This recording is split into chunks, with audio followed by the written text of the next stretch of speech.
Stimulus latest. Rollout and small business loan glitches continue. Not 2 weeks after lawmakers approved their massive $2.2 trillion spending package, committee aides, administration officials and industry lobbyists are beginning to encounter unintended, and to some extent unanticipated, consequences. As one industry official put it to CNN yesterday, "We are building the space shuttle as it is rocketing toward Mars.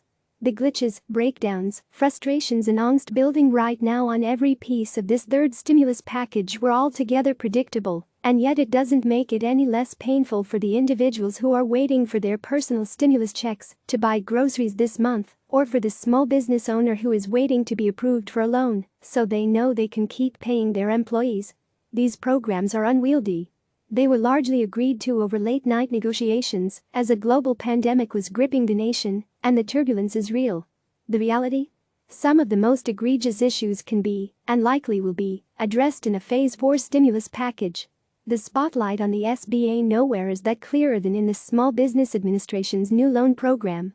For a significant chunk of time Monday, multiple sources texted and emailed to say the system lenders used to input loan application info was down. In simpler terms, that means that for a chunk of Monday, nobody was able to apply for the nearly $350 billion in assistance that Congress created to keep small businesses afloat.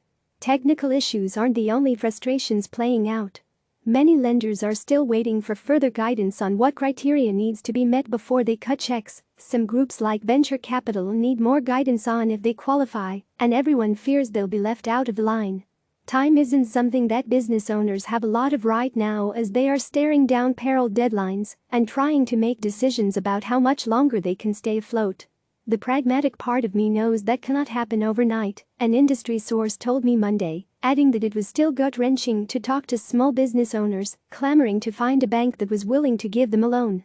The issues with this program aren't disputed.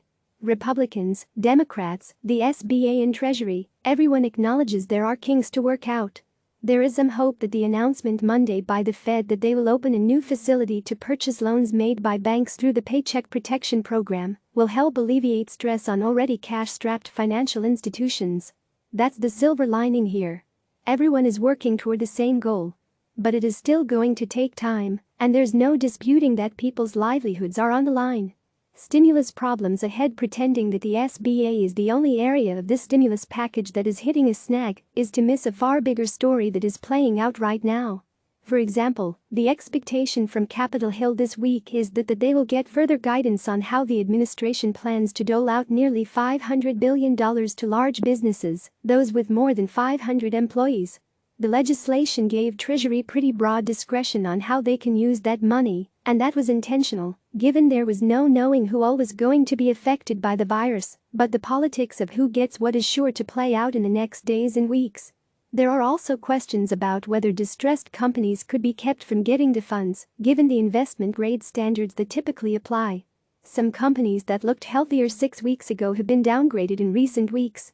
Some of those may be the most in need of the money, like cruise lines or restaurant chains, for example. Hospital funding.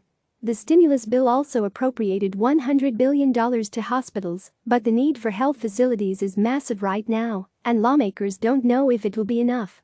Further complicating this is that the rules surrounding who gets the funding are still largely at the discretion of the Trump administration. Aides in Minnesota Senator Tina Smith's office told CNN on Monday that the Department of Health and Human Services is already directly involved in helping steer the money. But aside from going to help cover the cost of providing care to uninsured patients and funding surges in rural areas, it's not clear what the direct allocation formula will be for this. It's an area that, depending on which states and jurisdictions may get help, could be ripe for congressional oversight. Unemployment insurance. CNN reports that the House Ways and Means Committee is still waiting for all 50 states to get money from the second stimulus bill in order to cover the administrative costs that are coming from implementing a rapid rise in unemployment claims. One aide on the committee told CNN on Monday that the committee was depending on individual members to report to Ways and Means once their state had received the money, but that they only had direct evidence of a handful of states having received their share.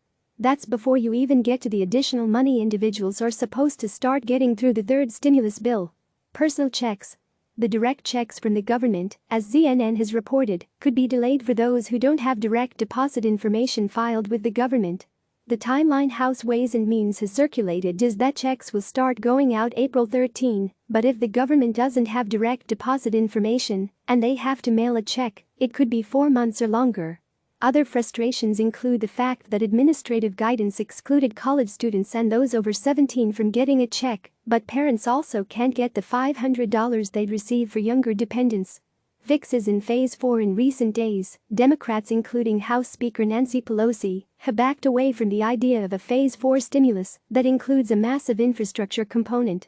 Instead, the emphasis in Phase 4 is likely going to include plussing up a lot of the accounts that lawmakers and industry sources are confident won't cover the economic pain this country is in for over the next few months. That's everything from more money for the SBA loan programs to the hospitals. But expect lawmakers to also fight to clarify certain sections of the legislation where industries in their district or individuals have been locked out of getting some of the money. One Democratic aide cited the small loans as one area where Democrats want to explicit write-in guidance to ensure that banks aren't only lending to existing customers. The idea, according to the aide, is to do fixes and more funding together. The issue with that, as one Republican aide noted, is that making too many detailed fixes could inhibit Congress from actually passing a Phase 4. Details, after all, are where things get stuck. Overall, aides say no one thinks that things are running perfectly right now, but at the end of the day, it is the government giving people money. It is going to get figured out. Click subscribe to receive the latest news.